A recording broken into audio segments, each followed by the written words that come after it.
जमाने भर में मिलते हैं आशिक कई, मगर वतन से खूबसूरत कोई सनम नहीं होता। नोटों में भी लिपटकर, सोने में भी सीमेंट कर मरे हैं कई, मगर तिरंगे से खूबसूरत कोई कफन नहीं होता। 42 साल के पैरा कमांडो राकेश कुमार अनंत की यात्रा पर चले गए हैं। मंगलवार को उनके पैतृक गांव में पूरे सैन्य सम्मान के साथ उन्हें अंतिम विदाई दी गई और उनका अंतिम संस्कार किया गया।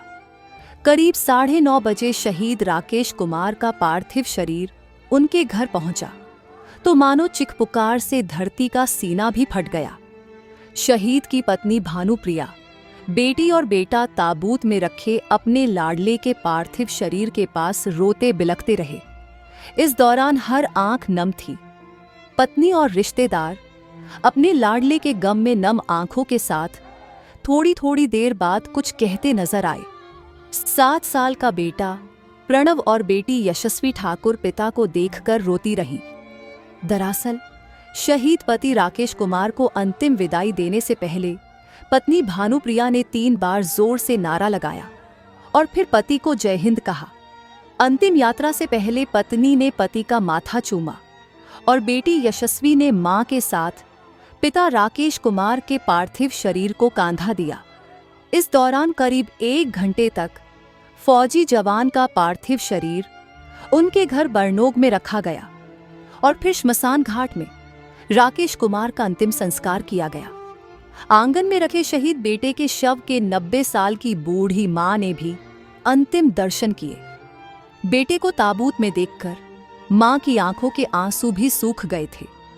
इस दौरान शहीद की बहनों ने भी अपने भाई के जाने पर दुख जताया।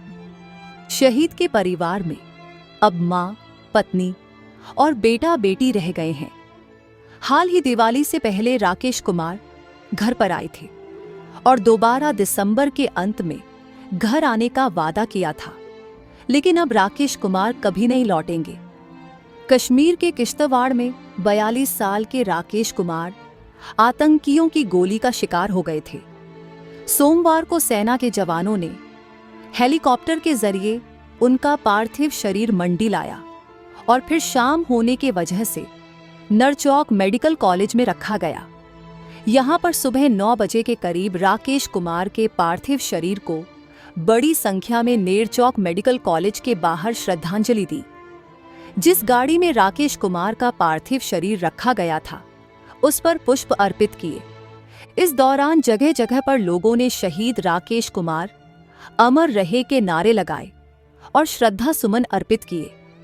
अंतिम संस्कार के दौरान नाचन के विधायक विनोद कुमार, बल्ह विधायक गांधी, मंडी एसपी सहित अन्य लोग मौजूद रहे।